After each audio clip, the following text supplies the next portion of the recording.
games, the Hecarim, the Scion. There's a lot of picks that are now popular that Energy Pacemaker picked up first, did something cool with, and then other teams grabbed them and kind of made them their own. That's kind of been the story out of all of it. Raphael not even going to get to look at the Lulu. That's taken away straight away. Yeah, and Lulu been reasonably popular. Juggernaut's still a thing running around, so not too surprising to see Lulu get taken away. Just such a strong flex EP. Not too long left on their next pick here. I wonder what they do want to take out as their first ban, using all of their time here actually, and not gonna ban something apparently. Yeah, apparently not. Nah being taken away straight away, so don't know if they'll penalize for anything, but that is a dodge ban, and it looks like it might even be a second, because if you don't ban the first time and you wind down the clock the second time. I mean, we'll have to see. I do like the Nah takeaway from Amazing J. We've seen lots of Nah Sejuani recently to great success, so take that away from Amazing J. And EP, I mean, we've talked about it, they do crazy stuff sometimes. This might be another brand of crazy EP things. Yeah, exactly right. And with so many strong picks, if you just leave them open, especially on the red side, as we get a look at some of the Snake players up in the crowd. Crystal hanging out, watching the game. Had maybe a reasonably fun series in his last match just sent, probably one of the 2-0, but he's been having a lot of fun. He's always smiling, Crystal. Yeah, he certainly is, and he's such a fun AD to watch play. Whether he's doing very impressive things or face-checking a couple of skill shots, he's just always entertaining. Nautilus being taken away from the support position. We mentioned how Shu very good on the engage heavy supports. Nautilus definitely making a case for being the best tanky engage support at the moment. Yeah, I mean, Nautilus is great. We've seen a lot of, again, heavy engage being moved back down to the bottom lane. Kallista's very popular. Late game carries have been a thing, and Nautilus great at tying them down. You can see EP, their analysts are there behind them talking to them, so either they didn't get any bans or they've got something very kooky planned, because no bans there for EP, and we'll see what Waterley want to pick up. Yeah, so it looks like they are going to... That was a very quick selection of the Sejuani. The lock hasn't come in straight away, so see what happens there. But Nidalee is available if Spirit wants to take that, although Tank Jungler is making a very good case of being dominating at this point in the game. See what they go with. Yeah, I mean, Spirit, again, is a very flexible, very adaptive jungle player. I've been impressed with almost everything that he's picked up, but I guess for him what's important is that he has a proactive champion. And Sage is a great champion, but she is certainly not proactive. Yeah, she isn't in the pre-6 especially. You get dictated to by what the enemy jungler does, really relegated to the counter ganking if you do want to go in. Doesn't have a great pre-6 gank, and makes sense. Just lock in the Scion for Raluca. Definitely his most successful champion, if nothing else. Yeah, love this pick here for Waterley. One of the few teams almost in the world that plays Scion to great effect. And Aluka, he's the Scion player in the LPL. So EP, again, for whatever reason, didn't have some mans. Not too sure why, but they're going to have a lot of different things open here. And I think we're going to see something fun from Energy Pacemaker. Yeah, I certainly think we're going to see something fun from Amazing J. He kind of has a cheeky grin on his face right now, and as I said, he was a Garen player. I have to give my respect to him for that, but going for something a little bit more standard, something a little bit tanky as well, going for the Urgot as well as the Sejuani. Yeah, I love these picks. They're very 5.6 Urgot Sedge. No Gnar, of course, available for the big combo that we've been seeing. Actually, again, from EP, they were the first team to really play it on 5.6 in China. But we'll go back over to World Elite, and again, we've seen them find a bit of struggles on this patch, honestly. They seemed very settled in 5.4. Lots of the mid laner and the new AD carry especially seem very comfortable on that patch, but we'll see what they do want to go for. Yeah, exactly right. And we're seeing some hovers coming through here. Vladimir very strong on the current patch. Persistent damage threats are always going to be good, and it's so hard to burn through him just because of the fact that he gets a lot of health back. And Spirit, we said he needs to be on a proactive jungler. Probably none more so than Nunu. He's going to be up in the face of this Sejuani, trying to keep a level 4 or below for as long as possible. Yeah, Spirit, one of the best Nunu players in the LPL, and there are a couple of them. Nunu's a champion that seems so good and seemed even better on 5.6. Hasn't seen nearly as much play as maybe we expected, but Dandy, Spirit, and Beast, those are the three big Nunu players, and they're all fantastic at it. Yeah, I definitely agree, and I was honestly confused that Nunu didn't see more play throughout the weekend, just because I think he is so good, and you throw in the fact that hyper carries are becoming a thing. He accelerates them by an item by the 20-minute mark if you max Blood Boil second. He's just that good. Gives them a free Phantom Dancer pretty much. Raphael going towards the Cho'Gath. That's an old school lane if you've ever seen it. Vladimir versus Cho'Gath. Maybe used to seeing it in the top lane, but that's going to be in the mid, and that's going to be interesting. Yeah, Cho'Gath Hecarim actually the picks there for EP, so another very tanky lineup, very similar to World Elite's team comp yesterday in one of their first games here. But again, going back to Nunu, love the point about hyper carries, enables them completely, but also very good at picking on enemy hyper carries with all the attack speed reduction. Yeah, exactly right, and he kind of just sits in their face, maybe not going to be able to do the same thing as to the Urgot, who relies a lot on his spells to be able to get it going, and the hyper carry of choice seems to be Jinx. That is dangerous. There is a lot of lockdown CC, and the layering that can come out if Drizzle nails Mystic is really scary. Yeah, I mean, I'm not sure about ever picking hyper carries into Urgot. That's part of the reason it's scary to leave Urgot open, especially because he's sort of a flex. Uday does get threshed, by the way. It's actually contested between these two supports, so Shu will be denied it for now. It went very late in this draft, but World Elite have a great looking team comp. Vladimir Jinx especially is massive late game damage, and even Vladimir Nunu's not too bad, just on Nunu's base ulti alone. But it's scary. There's so many tanks here, and a Janna for a bit of disruption and peel potentially. I don't know if I want to pick Jinx into Urgot, but that's what World Elite have opted into. Yeah, it certainly looks to be the case, and the swap into the Rupture, the Feral Scream, there's, as I said, a plethora of CC to come through here. And it now really is up to World Elite. They need to get ahead early, because if they don't, there's no way you can burn through anyone on EP. Yeah, and Urgot Janna for a little bit of that bully potential is the bottom lane that EP will take away. And yeah, I mean, World Elite going to look to scale. They've got 3 good scaling laners in the top, mid, and bottom side of the map. Jinx wants to scale up. Vladimir double dips on scaling. And Sion, he just loves picking up all the tank items. Yeah, exactly right. And that's the one thing I will say in their favor. They will get a point in this game where no one can kill Sion. He is going to become absolutely immovable. So if he's the one that starts off these fights and absorbs a lot of the initial CC, if he can catch some of the skill shots, so funny to say is because you normally don't want to do that, his team is in a very good position. Yeah, and there's Sion Hecarim, our top lane matchup. Bit more of the carry style for Amazing J. We've seen him be the pioneer Hecarim, and this jungle matchup's the single most important thing in this game. Yeah, it certainly is. It's about whether Spirit can use that Nunu to keep Drizzle down, or whether the Sejuani becomes a team fighting force. Yep, Farmfest in the mid lane there, though. Vladimir versus Cho'Gath. You mentioned it as a top lane matchup. We'll get a similar bit there in the mid as Jinx versus Urgot. This is dangerous. You have to think World Elite's looking for a lane swap. Yeah, I definitely agree with that one. Yujay on Thresh is going to be much more useful than Janna around the map. Shu going to probably have to mirror the matchup wherever the Thresh does go and try and provide some support, but that should be in Yujay's favor. Yeah, and the early levels are going to be super important, whether it's a swap, trying to exploit Urgot's a few early levels, or just get your laners in a favorable position. Spirit has a lot of work to do here in this game. He's got to be super annoying. Yeah, I certainly agree. He's looking for some early pressure, maybe looking for some invades. I honestly am interested to see how they pair this one up. I agree it needs to be a lane swap, but from there, it really is up to Spirit to dictate. Yeah, and Spirit, he's been looked best when he has dictated, so we'll see if he can do it. Let's get straight into game 2.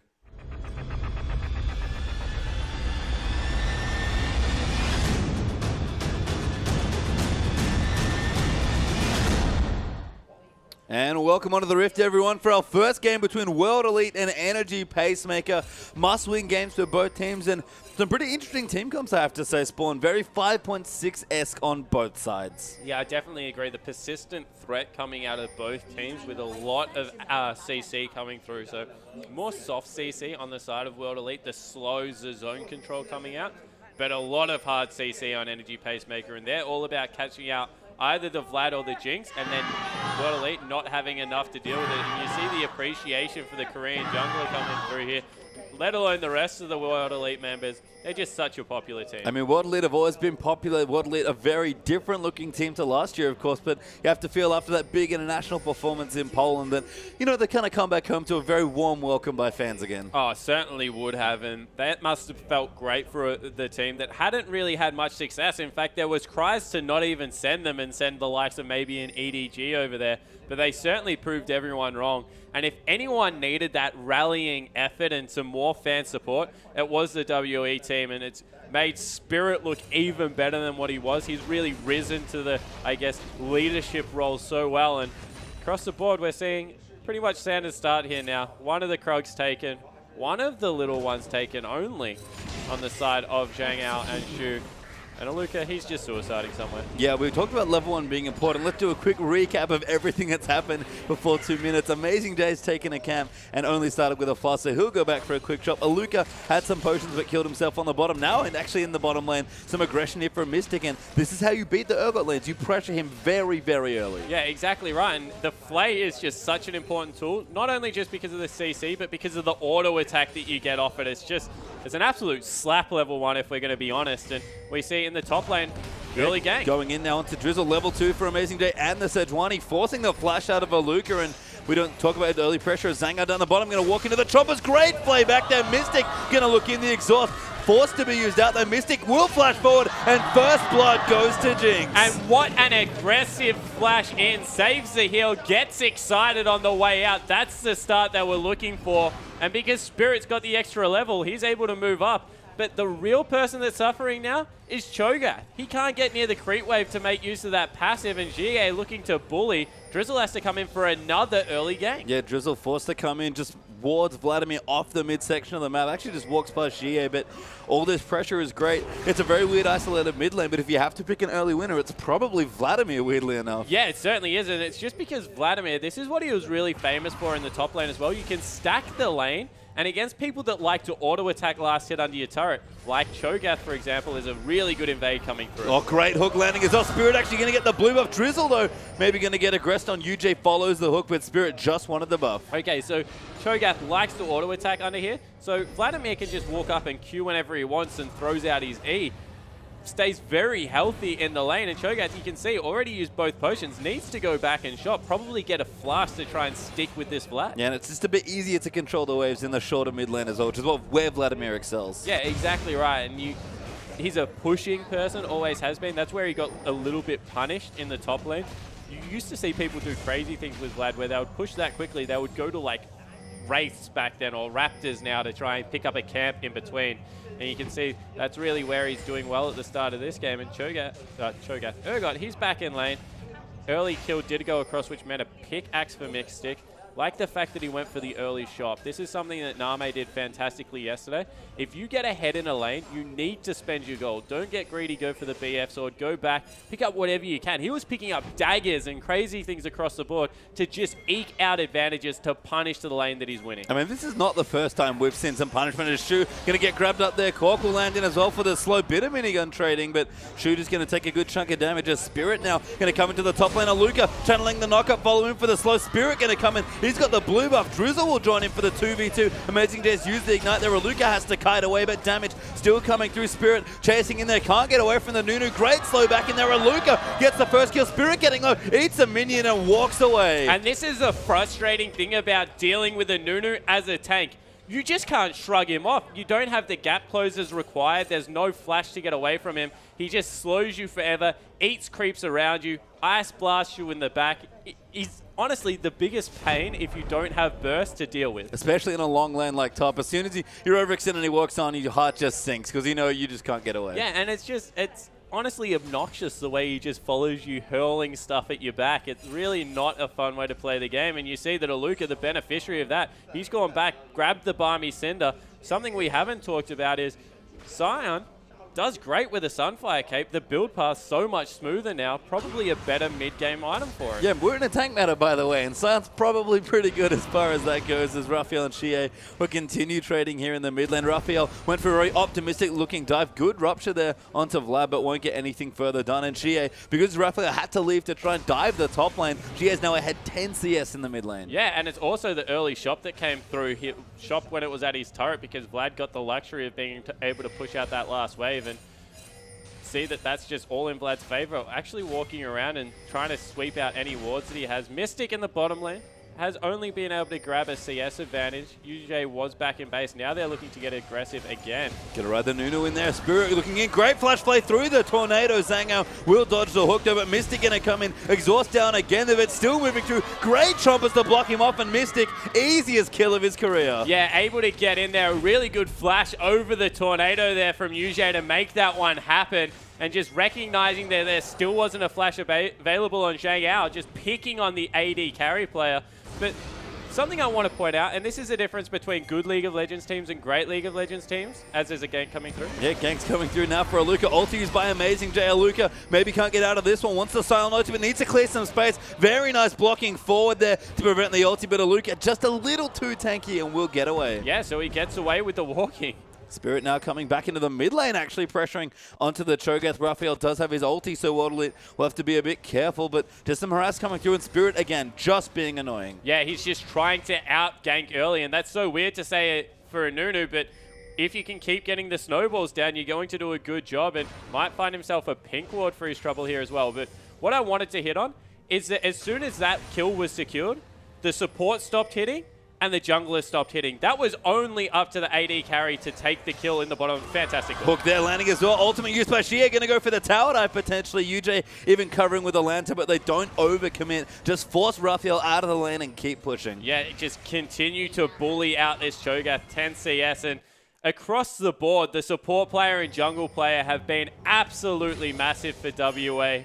So far, every single bit of advantage they have has been afforded by those two players, but it's Aluka and Mystic who are the real beneficiaries of it. And you know what? That sounds like a pretty good League of Legends team if you're telling me that the support and jungler helping the carries get really big in their solo lanes. And it has been the Nunu pressure. It is a bit weird to talk about gank pressure from a Nunu, but that's what he does. He sticks on the enemy jungler, always able to spot him up, and just walks into the lanes for pressure. Yeah, exactly right. And you can't underestimate Blood Boy or Nunu. The auto attack with the red buff do a lot of damage early game, and that's really been what it's about. He's also going to be able to grab his own blue here because Vlad doesn't really need it as far as the cooldown reduction goes, as well as the... he hit it. Yeah, actually, E coming in there, but Mystic will take your Q and back away. This is where Jinx can struggle a bit, but Mystic has had a fantastic time in the bottom side. Yeah, as soon as you get that far ahead, even if you're getting a little bit of harass, you've got a BF sword and a pickaxe. You're not really at any risk of dying. As Amazing J still trying to bully Aluka, but Aluka getting to the point now where he can shrug off a lot of the damage. Yeah, Chain Vest and Cinder helping out a lot. Amazing J still doing respectable damage with his Phage as Drizzle looking down towards the bottom. Potentially no, just wants his blue buff, but likely has to donate it to Cho'Gath. Yeah, probably going to give it across there. Spirit, of course, didn't have to donate anything, so he's going to be the beneficiary of all the extra golden experience he gets off that side. Already level 6. Drizzle might be lucky to pick it up off this camp. No, still doesn't have it, so pretty much a level advantage over for Spirit. Yeah, and it's a small thing, but that second big blue buff gives you so much golden experience. Often you give it to your mid laner, but not this time. And I want to talk about the bottom lane for a second. This is a ridiculous CS lead for Mystic. It certainly is. 30 CS at this point in the game. This is where Janna Urgot should be ramping up, and they have not even had a look in. If we're going to be honest, they're probably going to lose out on a lot of dragon pressure because of it. And Urgot, he's not great late game, becomes more of a tanky bruiser as an AD carry. That's horrible news because the Jinx is just going to be accelerated. Throw in the fact that there's a Blood Boy or Nunu running around the map. Mystic's going to have a field day. Yeah, and this is the second time we've seen, I think it was actually Jinx versus Urgot, where whenever you fall behind the Jinx and you can't pressure her once you hit your spikes in lane at level 3, 4, 5, when you fall behind, it just looks horrible. And now again, another gank. Great double trumpers there from Mystic. Ulti lands in there as well. Rocket's coming through. Spirit rides in for a slow. Uses his ulti just for a mini slow onto Shu. That's going to force another flash. Mystic still chucking Rockets Teleport in. behind. No kills coming through, but Amazing J actually will come in. Mystic got the kill. He's going so aggressive. Wants it again, but Amazing J finds the ulti and gets the counter kill. Now Drizzle coming down just manages to Q over the wall after flashing into it the first time. Mystic dead, but World Elite might still look to Dragon. Yeah, so they're looking to Dragon off the back of that. That's the right call. Shu has to go back. Drizzle doesn't have a flash available. So Amazing J, he was able to pick up the shutdown goal, but still more going across to WE. The creep wave also hit the tower just to make matters even worse. And this map, 2,000 gold the advantage at 11 minutes. WE have a plethora of advantages, not to mention an Infinity Edge carry. Yeah, I mean, Infinity Edge picked up at 11.5 minutes here for Mystics, just bonkers here. And you can see that CS lead still 30 up now for the Jinx, going to continue pressuring in. Urgot has missed his window to punish this lane. Yeah, certainly has. He's at the point now where he might even have to start trying to dodge trades and just pick up farm. Maybe when he gets the Glacial Shroud, but we'll take another look at it. Just all the layering CC. This is why Jinx Thresh is a strong lane. And they get in there, actually burn the flash out of Nunu, and he gets a mini stun down. I think if he had held that a little bit longer, Shu would have been in a lot more trouble. But this is where things go a little bit wrong. Amazing J gets in over the back, and that right there cancels the last auto attack. Otherwise, Mystic would have picked up a double, and it would have been even better. Instead, they just trade 1 for 1. And you know what? For me, the best Jinx players are the ones that are willing to get aggressive in those situations and be like, if I get this kill and get the reset, I'm safe. And it's that sort of snowball mentality that separates, for me, good Jinx players and great Jinx players. Yeah, I certainly agree there, and that was just about, I'm going to die anyway. There was no way he was going to survive that. I may as well try and get as much as I possibly can. If that last auto attack goes out, all of a sudden it's 2 for 1, and you're giving the kills to the fed Jinx. Who else would you rather have gold at this point in the game? Yeah, 3-1-0 for Mystic. That's super speedy IE, and we talk about 1 item power spikes for certain AD carries. Kog'Maw and Corki come to mind, but Jinx with an Infinity Edge is real scary. I mean, thank God the crit got reduced, because it used to be even worse. Yeah, it certainly did, and it's because of all the steroid that comes through from the minigun. And not to mention, IE has pretty good base AD, and Jinx scales with that extremely well, especially with the zap that comes through. It's a very underrated poke tool, especially in a laning situation. We saw it snipe Zhang Yao in the last little bit of a skirmish.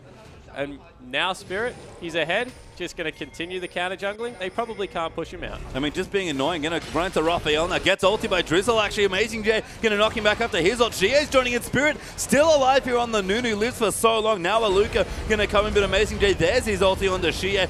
Puldo going in for Vladimir. Can he get the first kill? Will pick up one. Rocket coming in, going to go in again. Shie gets ulted into them, and Raphael now going to get chased down by the Vladimir. Cho'Gath forced to flash away. Aluka going to find Shu as UJ's rocked in as well. And a 3-for-1 trade for World Elite. And once again, UJ just doesn't take the kill. He had the opportunity to auto attack there, walks away from it. It goes over to the tanky top lane, the best person in that situation to be able to pick it up. And I want to say, see the replay, because I think that was the best flash I've ever seen from GA. He actually flashed past the Janna to get in range from the knock-up. If I can see it again, I want to say that's exactly what happened. We'll take a look.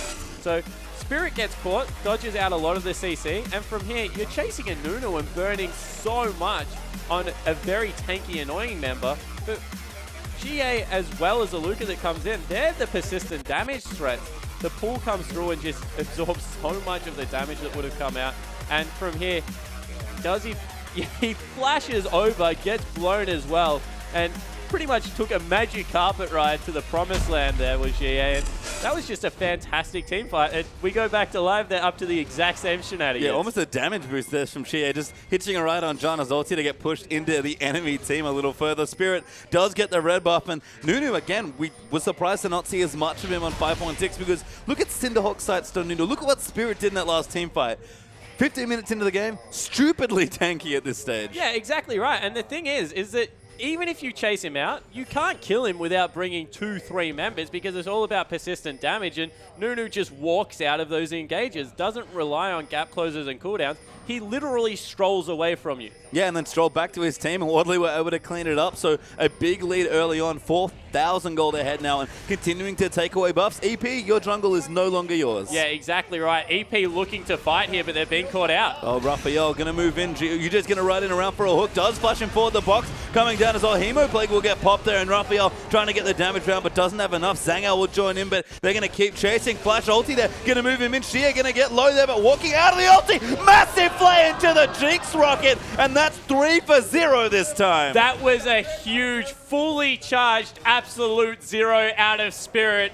And this team from World Elite looks on point today, pastry time. They've taken away both buffs, pushing in on the bottom lane as well. Spirit, he's not even done. Realizes there's no one that can threaten him. He's like, mate, there's still more jungle camps to steal. Yeah, Mystics here as well, just in case, but Spirit will take it away, and just enough time to go back, spend all your gold, and get the dragon. And Aluka has started proxying. Yeah, he is in between two turrets. When he hasn't even taken the first yet, just clearing out the wave. Sure, you don't want to probably mess with the angry Scion, and he's the exact same. At this point in the game, he's that tanky, he can probably just wander away from anyone that they send up. Yep, Sunfire Cape, Glacial Shroud already completed. Aluka doing his best singed impression on the Scion here as Shie taking away the Raptors. EP really don't have anything left that's theirs to farm. Yeah, they really don't. You have to feel for Drizzle. He is 4 full levels behind the solo laners at the moment and has been completely bullied.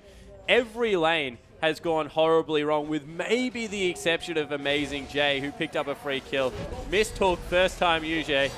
maybe a warning shot just saying, get away from the turret, buddy, because we own this part of the map. I mean, the scariest thing is that there's still 2 outer turrets left for World Elite to take, and that's almost free gold, you have to think, at this stage of the game. You can see Aluka and Xie just hanging out as actually Shu will get his back cancelled. Dragon is up though. World Elite going to look for a pick before they take it. UJ lines up the hook, but can't quite connect that one. Yeah, can't hit that one. Takes a little bit of return damage, but you can see at this point of the game, Urgot is normally chunking people. He's just set that far behind that isn't in a position to be able to do it. In the top lane, ultimate burnt from Aluka to just get back to his lane. Dragon has respawned. Probably pick up red buff beforehand, but Energy Pacemaker, they can't even get a ward on it at the moment. I mean, the fact that you can take your red buff before doing the Dragon is kind of silly. I mean, the amount of blue wards over on the right-hand side of the map for World Elite, the amount of control they have of this map already, you can just look at where EP are on the mini-map. They're almost all towards their tier 2 turrets, and it's only 2 out of turrets being taken, and there's the second Dragon. Yeah, second Dragon picked up, and WE just have every single advantage in the game. Once again, going for another gank in the bottom lane. Yeah, Zhangao not really anywhere he can go. Get smited as well by Spirit. Gonna come in with a slow flayback as well. Don't even need ultimates. Mystic will just clean him out. Yeah, Mystic with that Zeal now, all the movement speed, not to mention the crit damage that comes through, and he can go a luxury item build here. Phantom Dancer, maybe even into a Bloodthirster, just because of the fact that they are so far ahead. No armor's even been picked up at this point in the game. I think he's going to go QSS, which has been the snowball item of choice for Jinx, because we said there's lots of scary stuff here for Mystic, so if he can shake off all the hard CC, EP don't have any tools left to deal with Jinx right now. Yeah, exactly right. With Suppression, QSS is one of the best items because not even Mikhail's really gets rid of it. Probably better for UJ to get some shielding items in there to allow for it, and in this situation, an item that I really like because Jinx hasn't been able to pick up any lifesteal yet is the Elixir of Wrath. 400 gold, it gives you kind of a quasi-spell vamp plus all your AD damage coming through. So I really think that if they are going to go that route, because they're so far ahead, Mystic has the advantage of being able to pick up that item before major team fights, and it just makes up for the lack of having that Vamp Scepter. And we can tell with World Elite playing that aggressive, it would be a very strong pickup at this stage of the game. But Mystic even dancing, waiting for the creep wave, knowing that these tier 2 turrets now also belong to World Elite. Yeah, and meanwhile, they've prepped the top lane. They're going in, teleport behind. Drizzle really squishy, though actually does nail the ulti. Amazing Jay, gonna find the fight. Mystic gets destroyed in that fight. Xie getting exhausted as well, but Spirit gonna try and line up the ulti. Aluka coming in, but Vladimir is gonna get the kill onto Urgot. Not quite dead yet. Xie will finally go down as Amazing Jay gets the double. Raphael trying to kite away. UJ the next to fall as Amazing Jay gets a triple. Drizzle gonna move back in. They're very tanky though of the remaining members of World Elite. Spirit gonna go down. There's a quadra for Amazing Jay, and Aluka will take a while to die. If Amazing Jay can get it, he'll collect the Penta. Rupture will miss. Aluka no ulti, does have his flash, but Amazing Jay, he wants it. They might just dive in to give it to him. Tornado will connect in there as well. Luca will finally flash. Amazing Jay still going in, gets slowed by Roar the Slayer. Denied by the Penta. Ulti coming in for Jinx. Still moving down. Does snipe Raphael. Nails him on the way out, and lucky it was a Cho'Gath because anyone else with some movement speed probably would have carried it onto another 2 members for a triple. But all in all, good team fight for Energy Pacemaker. They take it 4 for 2 because of an aggressive overstay. Yeah, great flank there from Amazing Jay to set up that kill, and that's the issue with Jinx. That's what she should be scared of in this team comp. You get caught like that, you die so quickly. Yeah, exactly right. You see the ultimate come through. None of the tanky front lines there to really absorb it, and gets completely deleted off the map. You thought for a moment that the persistent damage out of Xie was going to be enough, but he goes for a very greedy flash over the wall, gets nailed by some CC, and from there doesn't really have enough sustain to stay alive in the fight. And it's just all about the 4 remaining members out of Energy Pacemaker cleaning up the World Elite lineup. Yeah, Amazing Jay unfortunately denied the Penta and EP. No, that's World Elite, sorry, on top of the Baron there in your picture-in-picture. So they'll pick that up in and amongst all the replay. So again, World Elite still very far ahead. You can see the gold lead, 10,000 gold up, but EP need a little bit more of that. Yeah, they certainly do. They probably need another 3 of that and a little bit of a stall to come out, because unfortunately they still don't have any armor. And Amazing Jay, he's picked up what looks to be a Yomu's Ghostblade that's coming through there. He's definitely at least got, yeah, he does have a Brutalizer. Might go for a Black Cleaver instead, although I don't even know what that builds into, I mean, we'll have to find out. I think it is Black Cleaver that you pointed out already, given that that's, yeah, I think that works out. We'll find out. Amazing J is doing some stuff, but, you know, damage not too bad at this point. Really just needs to kill this man here, Mystic. Yeah, exactly right. Needs to get on top of Mystic, really shut him down. Mystic does go for the QSS, as you so aptly pointed out, so that's an important pickup. Won't be able to get nailed by that ultimate coming through from Sejuani again. And meanwhile, in the mid lane, Vlad, he's still pretty scary at this point. He's got his Abyssal Scepter coming through, as well as some cooldown from that team book, although it's no longer a team book, it's just a book. Yep, just Will the Anxious, but gives you a bit of selfish stats there in the spell vamp coming through. And I like that he's going for a Ryla. It's very tanky Vladimir build coming through. Yeah, it certainly is. It's all about the persistent damage, although he's standing on top of a wall, and there are 3 WE members here. Aluka will be the one to check it. Great ward there from Aluka. Going to spot off the Death Brush moving in there for EP. Will zone them all up there. A Spirit and Mystic are on top of the turret. Rupture coming in, but doesn't hit, and Waddle going to claim the 6th turret. Yeah, they certainly are. Huge creep wave in the bottom as well. They've got their Baron buff ticking. They've got a Nunu as well as a Jinx. They're going to rip through the structures, and they've started trying to break into the base. And can we just take a second while Waddle have a seat here to appreciate just how, oh, never mind, Zengar going to start the fight instead. Shia has to pull out immediately. Great box zoning their Spirit. Beautifully placed ulti. Jinx going to run in with the Hemo Plague plus the Super Mega Death Rocket, and Waddle will continue running in. Now Aluka tanking up the turret. Spirit going to zone them off as well. No one dead, but completely zoned off the turret. Yeah, and that's all they wanted to do there. Kick him off the turret, get the turret, and now break into the base, take the inhibitor as well. They can rotate through the base into the bottom lane if they want to. No, a little bit too dangerous, so WE, they'll retreat. And while we have a bit of a lapse in action here, just the synergy that World Elite have built from this team comp is spectacular. I mean, Sion already combos in nicely with a lot of soft CC that you put it here with the Nunu. Hemo play combos with Jinx's ulti and Nunu's ulti, and Thresh just ties the room together with another big zone to control. I mean, World Elite have picked a great comp and executed even better. Yeah, and that's the thing about we're getting towards the part of the game where there's no gap closers again. We were League of Gap Closers for a little while. Every champion had one. The more we're seeing these big tanks that don't have the gap closers, soft CC is just as important. If you don't have a gap closer, you do not get through a Nunu ultimate from start to finish. So there is no way you're getting on top of the Jinx without the likes of a Flash or a very good flank coming through from Hecarim. So definitely agree with you. The more of these tanky lineups we see, the more the Thresh, the Nunu, as well as the Vlad. His pull underrated as a slow coming through. Throw in the fact that he's got a Rylaz as well. Just no one reaches the back line. Yeah, and this next Dragon going to go through. Waterloo just want a bit of extra movement speed there as they continue to snowball objectives on this map. We look down there. Spirit actually doing whatever he wants on the Nunu. You know, has his Locket, has his Cinderhawk already built up. I'm pretty sure that's a Mikhail's. Yeah, it looks like he's going for the Mikhail's pick up there. Just a little bit more to keep Mystic safe. They understand what the crown jewel of this composition is. It is the AD carry to put out all the persistent damage. So they're just making sure he's in a position to succeed as much as possible. And from level 2 in that lane, Mystic has really, I think, demonstrated he's worthy of this sort of draft. This is a comp that's absolutely drafted around the power pick of Jinx, and Mystic has risen to the occasion. Yeah, and they had their plethora of, I guess, hyper carries to go for.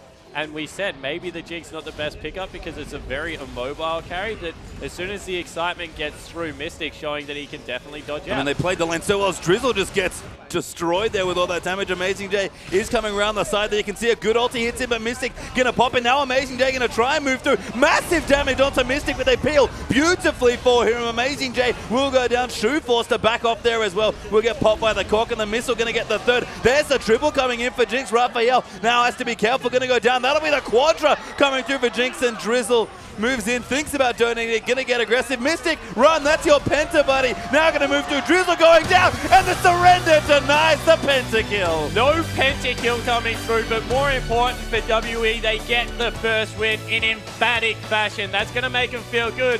And the playoff dream is still alive, Pastry Time. It is. We mentioned that the first loss would be a devastating one in any best of 2, but what a way to win in game number 1 here. And Mystic, Jesus, this guy is good. Yeah, he certainly is, and I love watching the new and improved WE lineup. They're just going from strength to strength.